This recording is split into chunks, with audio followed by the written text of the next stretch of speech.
안녕하세요. 신천지인을 위한 로마서입니다. 이 영상은 탈신천지인들의 교육을 위해서 만들어졌습니다. 신천지를 나온 이후 건강한 성경 해석에 갈급하신 분들에게 무엇을 소개시켜 드리는 게 좋을까 고민하다가 붙잡은 것이 바로 바울이 로마에 있는 가정교회들에게 보낸 편지, 이 로마서입니다. 영상 내용은 오프라인 모임에서 나누었던 내용을 20분 이내로 압축시킨 것입니다. 그러다 보니 단번에 이해하기에 어려운 점도 많을 겁니다. 궁금한 점은 댓글이나 메일로 언제든 문의해 주시기 바랍니다. 영상을 통해서나 댓글의 교환을 통해서나 어찌되었든 복음에 대한 확실한 이해를 얻으시는데 도움이 되었으면 합니다. 지난 시간에 배웠던 것을 다시 짧게 요약해 보겠습니다.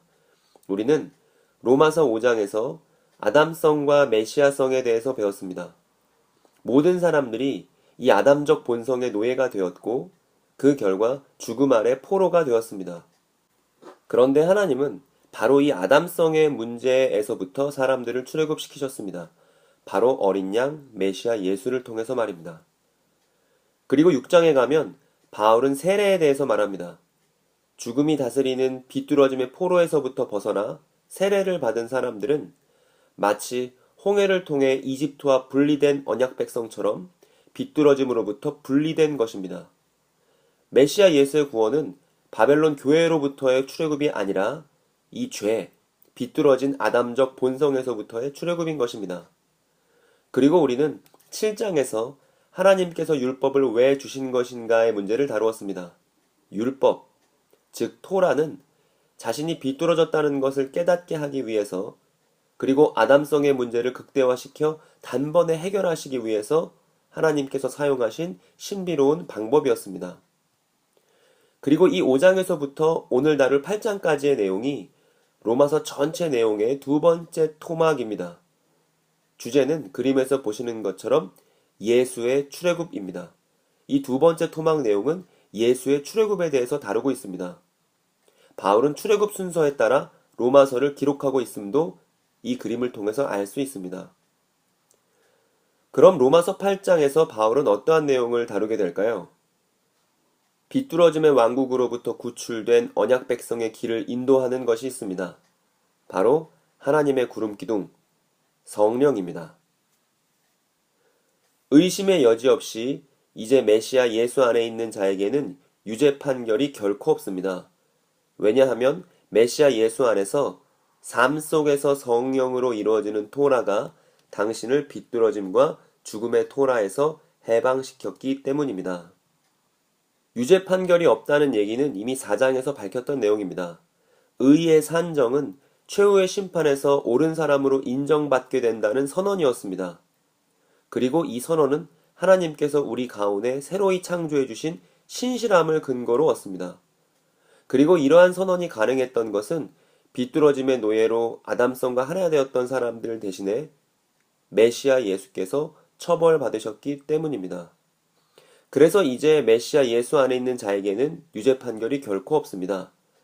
아담성으로부터 메시아 죽음에 합하여 죽고 살았으며 이는 홍해 도화와 같아서 이제는 아담성과 끊어지고 완전히 새로운 다스림 안으로 들어온 것이기 때문입니다. 그리고 메시아의 죽음과 합하여 들어온 오는 시대는 성령으로 다시 일어나 사는 부활의 삶이요 토라를 모르더라도 토라를 지킬 수 있는 새로운 피조물로의 거듭남입니다. 이러한 과정 속에서 토라가 무슨 일을 했는지 생각해 봅시다. 먼저 토라는 이스라엘과 아담성의 관계를 드러냈습니다. 뗄래야 뗄 수 없이 늘러붙어 있는 아담성과 이스라엘의 혼인 관계를 드러냈습니다. 그래서 여인도 비뚤어짐을 따라 비인간화의 길을 걷고 있어서 하나님의 진노 아래 있음을 드러냈습니다. 로마서 3장에서 토라가 기소했던 내용 그대로였습니다. 즉, 하나님은 율법이 할 수 없는 것을 살몸이 굳건치 않기 때문에 자기 아들을 죄에 속한 살몸 모양으로 속죄 제물로 보내셨습니다. 그리고 바로 그 살몸 안에서 비뚤어짐이 비뚤어졌다고 판결 내리신 것입니다. 이것은 우리 살몸 따라 행하지 않고 숨결 따라 행하는 우리에게 토라의 정당한 판결이 이루어지도록 하기 위함이었습니다. 아까 얘기했던 토라의 첫 번째 기능은 죄를 드러내는 것이었죠. 토라의 두 번째 기능은 죄를 더욱 죄되게 하는 것입니다. 하나님은 비뚤어짐을 토라를 통해 더욱더 증폭시켜서 한 사람의 삶 안에 정하시기로 하셨습니다. 이는 죄를 핑계댈 수 없는 더한 죄에 빠뜨리기 위함입니다. 즉, 토라는 비뚤어짐의 전모를 드러내기 위한 유인책이었고, 비뚤어짐이 기회를 타서 토라를 이용하기로 작정했을 때 비뚤어짐은 비뚤어지지 않은 한 사람을 죽일 수밖에 없었다는 것입니다. 토라는 일종의 부비 트랩의 역할을 했고, 토라의 유인에 따라 걸려들었던 비뚤어짐은 사람에게 기생하고 있었던 그 실체가 드러났고, 이제 메시아 예수의 죽으심과 함께 처형당했던 것입니다. 이것이 하나님이 비뚤어짐을 끝장내는 방식이었습니다. 바로 메시아 예수의 십자가. 이 방법이 아니라면 자칫하다간 비뚤어짐을 처리하려다가 사람도 같이 처리될 수 있습니다.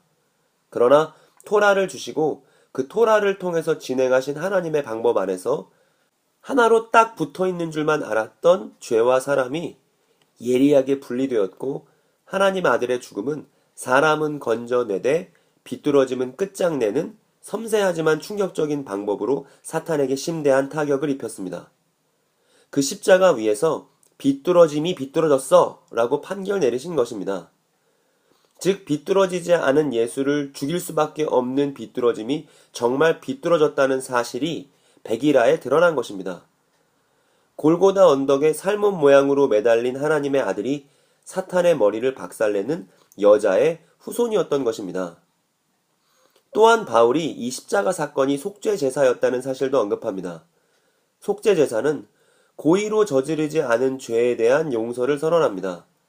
따라서 로마서 7장의 나에 대한 곤경이 여기서 해결되는데, 곧 십자가의 사건은 원함과 행함이 달랐던 모든 비뚤어짐에 대한 용서인 것입니다. 시험에 빠진 곤고한 나는 마침내 십자가에서 구출되고 용서받습니다. 이것은 마치 병자가 병고침 받는 것과 같습니다. 인류를 점령하고 있는 병이란 다름 아닌 인간성에 늘러붙은 비뚤어짐이었고, 하나님은 이 비뚤어짐을 메시아 예수의 속죄제사를 통해 고치신 것입니다. 예수를 통해서 고침받은 병자들과 귀신 들린 사람들의 사건은 바로 이 사실을 가리킵니다. 비뚤어짐은 죽었으니 메시아 예수의 죽으심과 합한 사람들 안에는 더 이상 죄가 머무르지 않습니다. 즉, 로마서 7장 20절의 역전입니다. 그리고 비뚤어짐이 죽어버린 그 자리에 새로운 주인이 들어오십니다. 정의로운 집주인, 곧 나의 새남편의 숨결, 바로 성령이십니다. 이것이 예수 출애굽을 통해서 얻는 구름기둥입니다.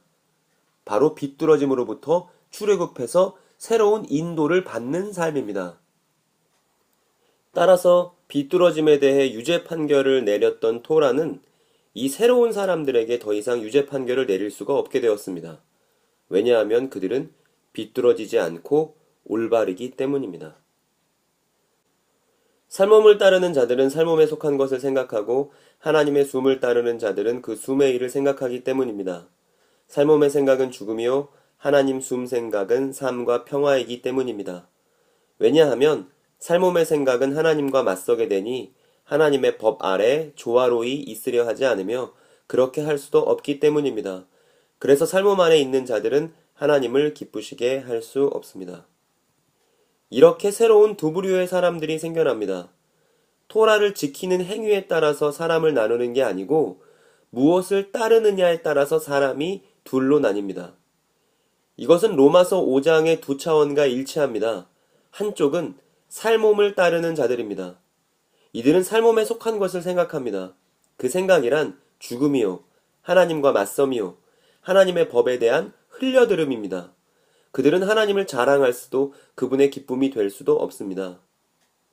이것을 육체와 영혼의 이분법으로 읽지 않도록 주의해야 합니다. 살몸은 다시 말씀드리지만 비뚤어진 인간성 전체를 가리키는 말입니다.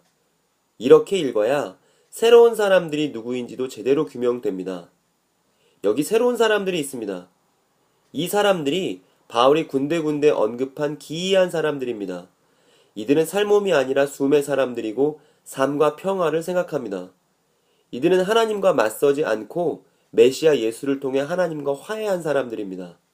하나님의 법인 토라를 이루는 사람들이고 한 분 하나님을 기쁘시게 할 수 있는 사람들입니다. 광야는 이러한 사람들이 걷는 삶입니다. 앞에서 범죄를 빗나간 걸음이라 번역했는데 이 성령의 사람들의 걸음은 빗나가지 않습니다. 타락을 뒤집는 새로운 아담들입니다. 만일 하나님의 숨이 여러분 안에 거주하시면 여러분은 삶음 안에 있지 않고 숨 안에 있을 것입니다. 그러나 만일 누구든지 메시아의 숨결을 갖지 않으면 그 이의 사람이 아닙니다. 또 만일 메시아께서 여러분 안에 계시면 삶음은 비뚤어짐으로 인해 죽은 삶음이요 인격은 의의 판결로 인해 산 인격입니다. 또 만일 메시아 예수를 죽은 자 가운데서 일으키신 분의 숨이 여러분 안에 거주하시면 메시아를 죽은 자 가운데서 일으키신 분께서 여러분의 죽는 몸마저도 소생시키실 것입니다. 여러분 안에 거주하시는 그의 숨결로 말미암아. 바울은 마침내 정체가 드러난 이 성령의 사람들에 대해서 계속해서 묘사합니다. 지금까지의 모든 메시지를 사생망득이라는 네 글자로 요약할 수 있겠습니다. 사, 메시아와 함께 죽은 이들은 생, 성령을 받아 살아납니다. 망, 비뚤어진 인간성을 잃어버리고 득, 새로운 몸을 얻게 될 것입니다. 바울은 오늘 본문의 서두에서 삶 속에서 성령으로 이루어지는 토라라는 언급을 했습니다. 이러한 삶은 오는 시대의 삶이요 예수의 신실함으로 사는 이들의 삶입니다. 현 시대를 뚫고 들어온 오는 시대입니다. 그러므로 이렇게 생각해 볼 수 있을 것입니다. 하나님의 가족 여러분, 우리가 빚진 사람들입니다. 허나 삶음에 빚진 것이 아니니 삶음을 따르는 삶은 아닙니다. 만일 여러분들이 삶음을 따라 산다면 죽고자 하는 것입니다. 그러나 만일 숨으로 몸의 짓거리를 죽이면 살 것입니다. 왜냐하면 하나님의 숨에 이끌린 사람은 모두 하나님의 아들이기 때문입니다. 즉, 여러분은 다시 두려움에 빠지는 종의 숨을 받은 게 아니라 아들 되는 숨을 받았습니다. 그 숨결로 부르짖습니다. 아빠 아버지. 숨님 또한 우리의 숨과 함께 우리가 하나님의 아들이라 증언합니다. 그런데 만일 우리가 하나님의 아이들이라면 상속자이기도 합니다. 곧 하나님의 상속자요 메시아와 함께 공동 상속자입니다. 우리가 그와 함께 나타나고자 그와 함께 고난도 받는 한 말입니다. 이제 우리는 토라에 대한 정리를 끝내고 새로운 내용으로 들어왔습니다. 하나님의 가족 여러분. 바울은 빚 얘기부터 시작합니다. 우리는 빚과 대단히 친숙한 시대를 살고 있습니다. 빚을 졌다는 건 다스림을 받게 되었다는 것입니다. 다스림이 없는 상태가 좋은 게 아니라 누구의 다스림을 받느냐가 중요한 것입니다. 마치 무정부보다는 악한 정부가 낫다는 격언처럼 말입니다. 이 점에 대해서는 바울이 이미 5장에서부터 풀어놨습니다. 메시아를 통한 용서받는 거저주심의 다스림이냐 아니면 죽음을 낳는 비뚤어짐의 다스림이냐.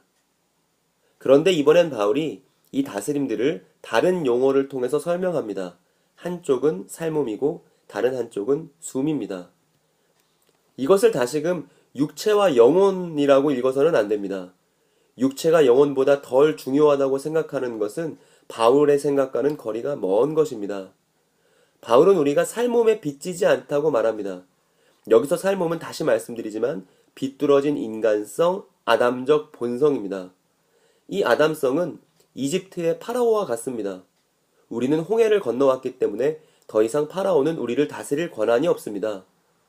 그럼에도 불구하고 이집트에서의 삶을 끝까지 고집한다면 그 삶의 끝은 죽음이요 유죄 판결일 뿐입니다. 메시아의 대신 처벌받으심과 성령으로 나아온 이 영광스러운 광야길을 모독하는 길이요 하나님의 토라 이야기 전체를 거스르는 삶이 됩니다. 바울은 우리가 숨으로 몸의 짓거리를 죽여야 한다고 말합니다. 여기서 숨이란 메시아와 하나 되어 죽고 산 사람에게 부어주시는 하나님의 숨결이요 짓거리란 비뚤어짐의 노예로 살게 된 행동 양식을 뜻하는 말입니다. 짓거리를 죽여서 살 몸을 몸으로 돌려놔야 합니다.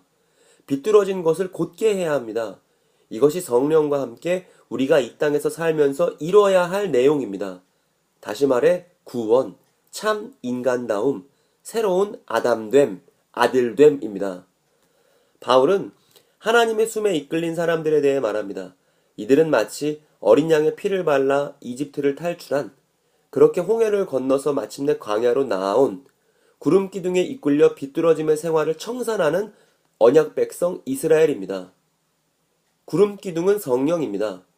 그리고 이렇게 성령에 이끌린 사람들이 하나님의 아들입니다. 이것은 출애굽기 9절을 생각나게 하는데 출애굽기 4장 22절을 보시기 바랍니다. 하나님은 출애굽한 이스라엘을 자신의 아들이라 부르십니다. 메시아의 십자가 처형으로 비뚤어짐을 죽이고 성령을 따라 인간다움을 회복하는 것이 예수의 구원입니다. 그리고 이렇게 숨결을 따라 이끌린 사람들은 하나님과 아빠 자식 간의 관계가 이루어집니다. 죄가 있던 자리에 들어오신 성령께서 우리의 호흡과 함께 하나님을 아빠 아버지라 부르게 하십니다.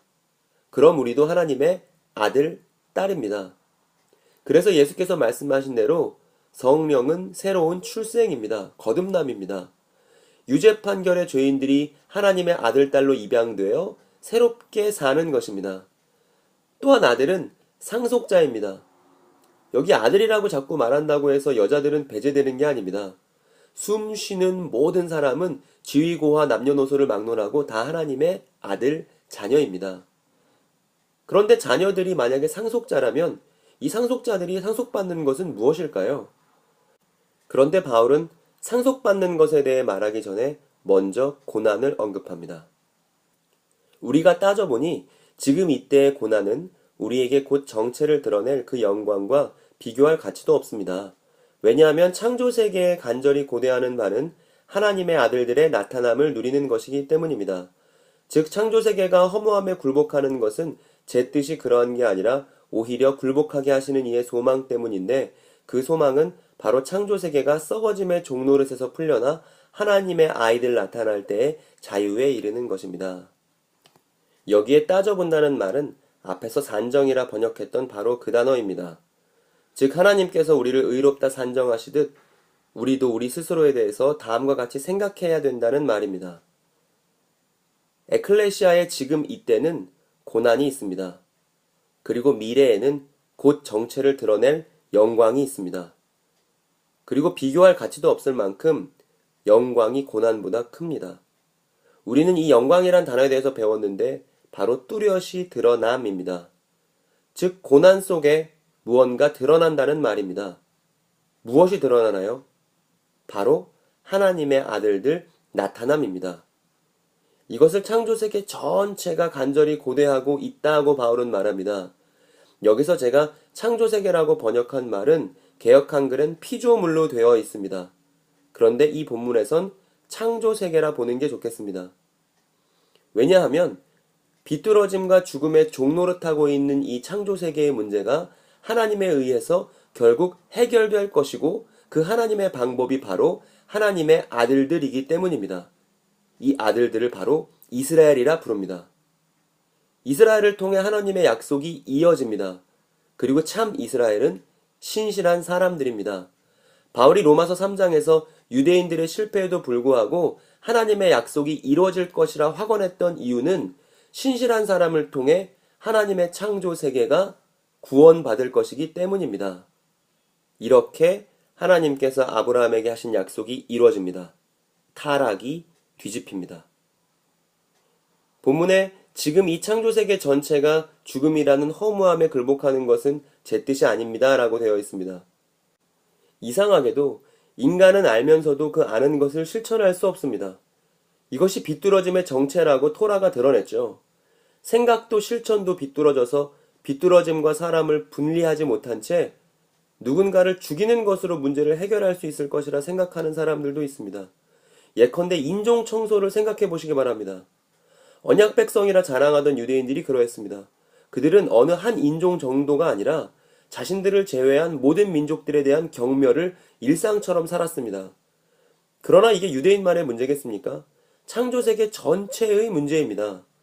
원하지 않으면서도 비뚤어져만 갑니다. 그런데 그 끝은 인격의 죽음, 다른 사람들을 미워함, 창조세계의 무질서입니다. 이 현 시대가 그렇습니다. 그러나 이 허무함을 이기는 진정한 소망이 하나님께 있습니다. 다시 말해 이스라엘에게 토라를 주셔서 비뚤어짐을 드러내시고 확대하신 이유는 그 비뚤어짐 자체를 유죄 판결하시기 위함이었습니다. 이 일로 인해 메시아 안에서는 삐뚤어짐은 유죄 판결을, 그리고 사람에게는 새롭게 될 수 있는 가능성이 열렸습니다.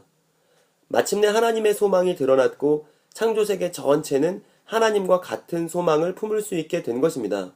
그 소망의 정체란 바로 창조세계 전체가 썩어짐의 종노릇에서 풀려나 하나님 아이들 나타날 때의 자유에 이르는 것입니다. 즉, 예수의 출애굽은 창조세계 전체의 출애굽, 우주적 출애굽이었습니다. 이 우주 전체가 썩어짐의 종노릇, 즉 비뚤어짐과 죽음의 연대에서부터 풀려납니다. 그리고 하나님의 아이들 나타날 때 마침내 우주 전체는 자유를 맛보게 됩니다. 그 하나님의 아이들이란 성령의 이끄심을 따르는 사람들이요, 한 분 하나님을 자랑하는 사람들이요, 지금은 잘 드러나지 않지만 자기 자리에서 묵묵히 메시아의 일을 감당하고 있는 바로 그러한 사람들입니다. 고난을 감내하면서도 말입니다. 우리는 알고 있습니다. 창조세계 전체가 이제까지 함께 신음하며 함께 산통을 겪고 있다는 사실을 말입니다. 그뿐만이 아닙니다. 거룩한 숨결의 첫 열매를 받은 우리 역시 함께 속으로 슬퍼하며 아들됨, 곧 우리 몸이 새롭게 될 것을 간절히 기다리고 있습니다. 이 소망으로 우리가 온전해졌습니다. 그러나 보이는 소망은 소망이 아닙니다. 보이는 것을 누가 소망하겠습니까? 우리는 현재 보지 못하는 것을 소망하기에 끈기를 가지고 기쁘게 기다립니다. 이런 놀라운 소망을 말하면서도 우리는 알고 있습니다. 창조세계 전체가 오늘날도 비뚤어짐과 죽음으로 괴로워하고 있다는 사실을 말입니다. 이 문제를 슬퍼하는 사람들이 있었습니다. AD 1세기의 사람들인데 여기에 거룩한 숨결의 첫 열매를 받은 우리라는 말은 AD 1세기의 사도들, 처음 예수 공동체를 시작했던 사람들을 가리키는 표현입니다. 그리고 본문에서 아들됨은 곧 몸이 새롭게 되는 것을 말합니다. 부활이죠. 이 부활 소망으로 고난을 견뎌나간다면 그것이 온전한 구원을 이루는 길입니다. 따라서 거룩한 숨결의 열매들, 성령을 받아 신실한 삶을 사는 사람들은 절망하고 떨리는 무릎으로 슬퍼만 하고 있지 않습니다. 왜냐하면 이 창조세계의 고통은 바로 산통임을 알고 있기 때문입니다. 청춘이라 아픈 게 아니고 산모라서 아픈 것입니다. 만일 이것을 산통이 아니라 그저 고통이라 읽는다면 이 본문은 절망의 본문이 될 것입니다. 우리가 안다는 의미가 세상에는 고통밖에 없음을 안다는 식으로 이해되어서는 안 됩니다. 이 고통은 산통입니다. 고통으로 끝나지 않습니다. 지금은 새로운 생명을 낳는 과정 중에 있습니다. 따라서 앞에서 말했던 고난, 상속물에 대해서 말하기 전에 말했던 고난은 바로 영광을 낳기 위한 고난, 생명을 낳기 위한 고난, 산통입니다. 그 생명이 사람에게는 부활이요, 창조세계 전체에 대해서는 새하늘과 새 땅이 될 것입니다. 곧 새롭게 된 사람과 새롭게 된 우주가 예수의 출애굽의 결말인 것입니다. 그러나 이러한 소망이 이야기할 수는 있을지언정 우리 눈에 보이지는 않습니다. 그런데 바울은 보이지 않기 때문에 진짜 소망이라고 말합니다. 따라서 우리의 몸은 비뚤어짐의 종노릇할 게 아니라 산고를 겪는 이 창조세계 위에서 하나님을 뚜렷이 드러내야 할 고난과 영광의 교차점입니다. 눈에 보이지 않는 전기 신호를 받아 화면으로 보이게끔 송출하는 프로젝터와 같습니다. 인간과 우주의 새로움을 끈기를 가지고 기쁘게 기다리며 모두의 화해를 위해 전진하는 사람들입니다. 이러한 사람들이야말로 자유의 사람들입니다. 다시금 전체 그림을 생각해 보시기 바랍니다. 인간의 비뚤어짐과 우주의 왕이 되어버린 죽음. 이 문제 앞에 유대인들도 빠져버려 하나님의 계획이 실패한 것처럼 보였을 때 이미 하나님은 상상할 수도 없는 새로운 방법을 준비하셨고 그 준비에 따라 메시아 예수는 비뚤어진 사람들을 위해 대신 죽으심으로 비뚤어짐을 처리하셨고 메시아 예수는 다시 살아서 하늘에 오르셨으며 그 하늘에서 오늘 우리에게 거룩한 숨결을 부어주십니다. 그 숨결 속에서 왜곡된 사고방식을 깨뜨리고 올바른 실천력으로 나아가며 세상의 모든 분열의 문제를 가로지르는 기이한 사람들이 탄생합니다. 이들을 통해 창조세계는 소망을 확인하고 마침내 이 소망이 이루어지는 날에 부활과 새하늘과 새 땅이 이루어질 것입니다. 그날에 이 성령으로 사는 사람에게는 최후의 심판에서 옳다는 인정이 다시 한번 선언될 것입니다. 의의 산정은 완성될 것이고 우리는 진정한 아들과 딸로서 드러날 것입니다. 이것이 우리가 가진 소망의 정체입니다. 이와 같이 숲님도 곁에서 우리의 연약함을 도우십니다. 즉 우리가 어떤 필요에 따라 무엇을 기도해야 할런지 알지 못해도 숲님께서는 말할 수 없는 탄식으로 우리를 통해 간구하시기 때문입니다. 마음 살피시는 분이 숲님의 생각을 아시는데 이는 숲님이 하나님 뜻을 따라 씻어난 이들을 위해 기도하시기 때문입니다. 바울은 이와 같이라는 말을 시작으로 숲님과 에클레시아의 관계를 보여주고자 합니다. 바울은 앞에서 하나님의 소망에 대해 말했습니다. 그리고 이와 같이라는 말은 이 소망과 같은 소망으로 라고 읽어야 할 것입니다. 즉 하나님과 같은 소망으로 이제 공동체가 움직입니다. 그러나 하나님은 멀찍이 떨어져서 이것을 지켜보시고 평가하시는 분이 아니라 숲님으로 우리 곁에서 함께 도우시는 분, 즉 보혜사이십니다. 그리고 우리가 고난 속에서도 인간과 우주의 새로움이 마침내 드러날 것을 소망하며 우리가 이겨나갈 수 있도록 우리와 함께 하십니다. 이스라엘의 뜻은 이긴 사람들입니다. 딱 이스라엘의 그 뜻과 부합하죠. 하나님은 임마누엘입니다. 오늘 우리를 성령으로 도우십니다. 창조 세계의 새로움으로 한 걸음 한 걸음 하나님과 함께 우리는 나아가고 있습니다. 하나님은 우리를 떠나신 적이 없습니다. 에덴의 선악과 앞에서도 바벨의 꼭대기 위에서도 또 포로기에서도 말입니다. 다만 사람이 하나님으로 숨쉬기를 거절했을 뿐입니다. 본문에 말할 수 없는 탄식은 비뚤어짐과 죽음의 종노릇하는 창조세계를 바라보는 하나님의 반응이자 우리의 반응입니다. 피상적인 반응이 아니라 인간성 깊은 곳에서 비뚤어짐이 죽은 그 자리에 성령께서 기도하시기 때문에 할 수 있는 반응입니다. 성령님 기도하시는 바는 창조세계 전체에 대한 탄식과 소망입니다. 이 탄식과 소망을 하나님도 아십니다. 본문에 마음을 살피시는 분이라는 말은 로마서 2장 16절을 떠올리게 합니다. 사람의 은밀한 것을 심판하시는 하나님이십니다. 그 은밀한 것의 심판이 우리가 보고 있는 로마서 8장에는 전혀 다른 뉘앙스로 뒤집혀 있습니다. 하나님은 우리의 잘잘못을 가려서 심판하려고 감찰하시는 게 아니라 오히려 우리의 마음을 살피시고 도우셔서 우리로 하여금 창조세계 전체에 대한 긍휼을 갖게 하십니다. 이 충격적인 전환이 메시아 예수를 통해서 이루어졌습니다. 그 메시아 예수 안에서 하나님을 대적하던 비뚤어짐의 노예들은 이제 양아들, 양딸이 되었습니다. 우리와 대적 관계였던 하나님은 이제 우리 안에서 함께 창조세계를 탄식하시는 분이심을 우리가 또한 알게 되었습니다. 씻어난 이들은 물과 성령으로 세례받은 사람을 가리키는 저의 번역어입니다. 우리 주 메시아 예수 안에 있는 사람들을 가리키는 표현입니다. 이 사람은 하나님과 숲님과 함께 마침내 새롭게 될 창조세계를 마주하고 있습니다. 저는 이렇게 부르고 싶습니다. 하나님의 우주 가족. 4장의 표현대로라면 메시아 예수의 신실함으로 출애굽한 사람들입니다. 3장의 표현대로 하면 기이한 사람들입니다. 토라 없이도 토라를 이루는 사람들입니다. 이 모든 표현들은 바로 숲님의 이끄심을 따라가는 사람들을 가리키는 표현입니다. 이 이끄심, 구름기둥이신 성령의 이끄심이 할 수 없던 우리가 할 수 있는 이유입니다. 우리는 알고 있습니다. 하나님을 사랑하는 자들과 함께 하나님은 모든 것을 함께 일하십니다. 좋음으로. 이들은 하나님의 앞서 정하신 뜻을 따라 부르심을 받은 사람들입니다. 하나님께서 미리 아셨던 이들을 그의 아들의 형상 본받을 사람들로 미리 정하셨다는 사실은 그이가 많은 형제들 중에서 맏아들이 되게 하시기 위함입니다. 그래서 미리 정하신 그들을 또한 부르시고 부르신 그들을 의롭다 하시고 의롭다 하신 그들을 마침내 나타나게 하셨습니다. 바울은 하나님께서 그 사랑하는 자들과 함께 모든 것을 함께 일하신다고 말합니다. 하나님을 사랑한다는 말에서 우리는 바울이 로마서 3장 30절에서 언급했던 쉐마를 다시금 발견합니다. 즉 하나님 한 분을 사랑하는 것. 이것이 토라의 결론이자 신실함이란 바로 이러한 마음의 시작을 의미합니다.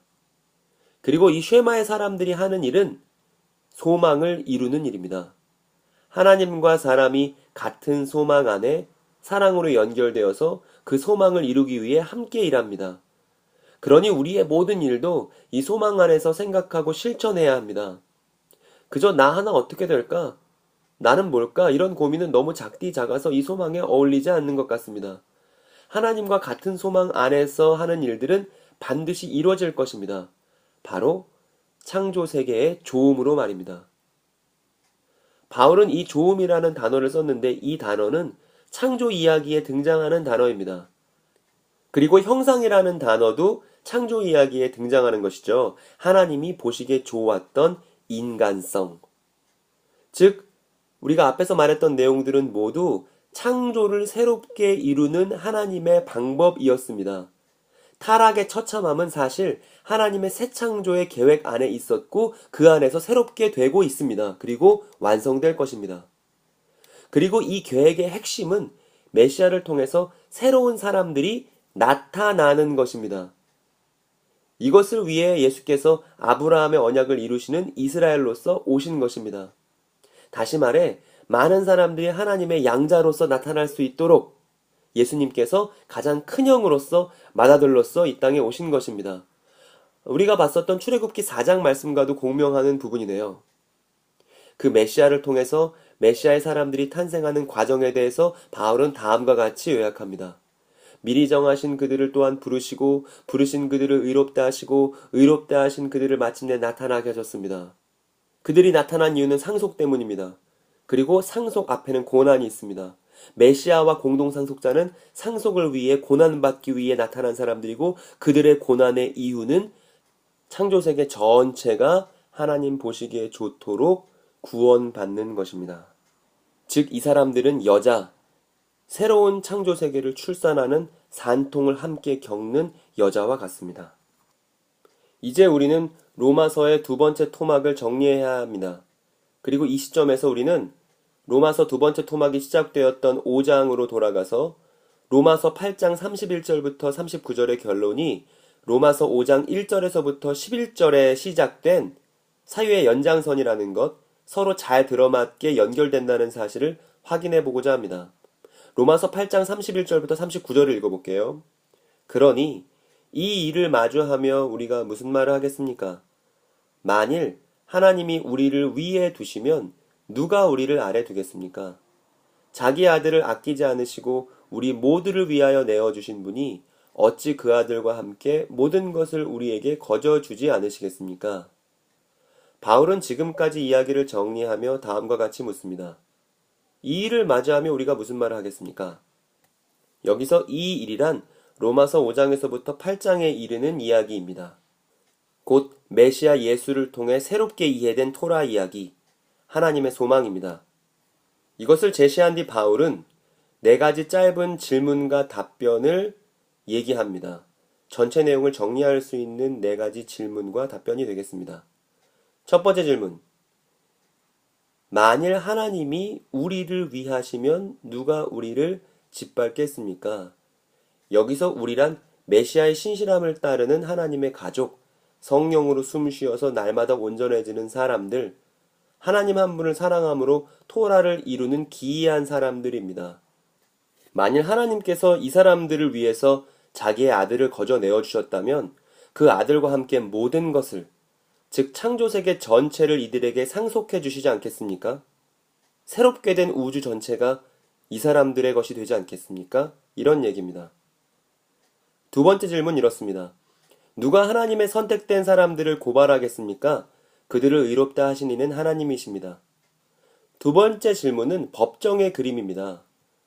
이들을 옳다고 산정하신 분이 하나님이시기 때문에 그 하나님의 판단은 옳습니다. 하나님의 그 의롭다는 판단이 영광으로 귀결될 것입니다. 왜냐하면 하나님의 말씀은 반드시 이루어지니까. 세 번째입니다. 누가 비뚤어졌다 하겠습니까?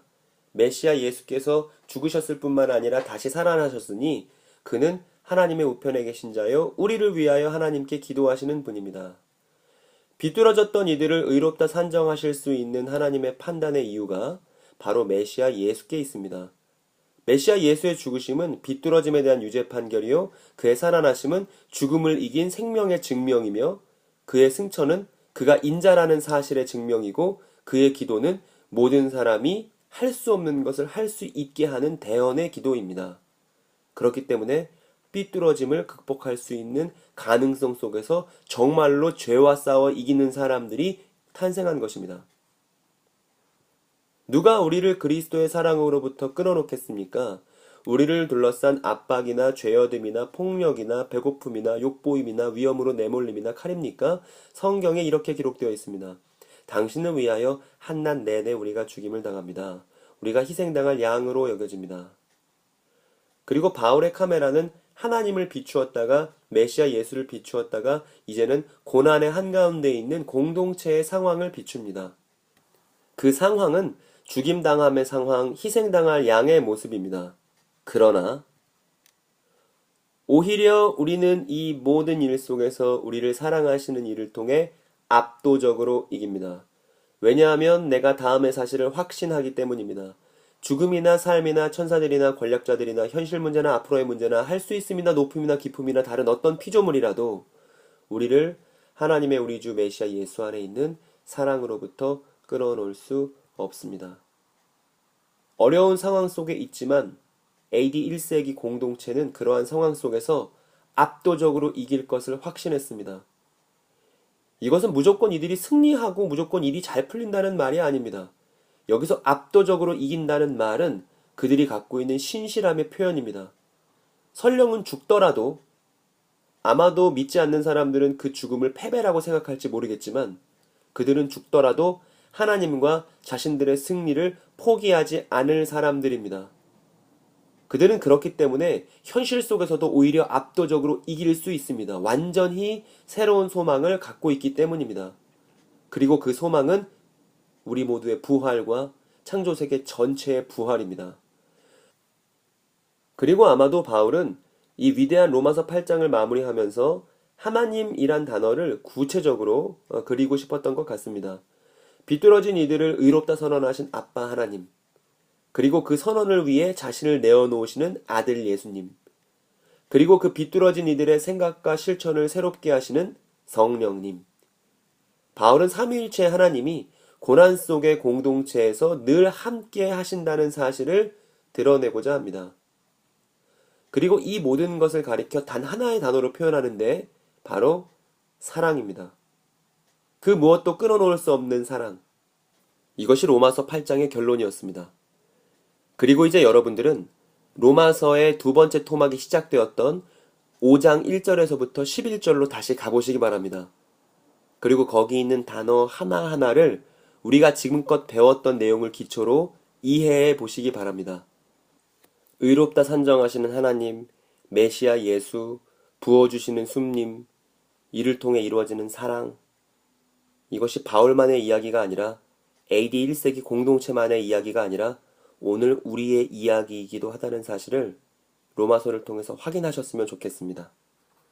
오늘 내용은 여기까지입니다. 다음 주는 로마서의 세 번째 토막, 9장에서부터 11장까지의 내용을 차례차례 다루도록 하겠습니다.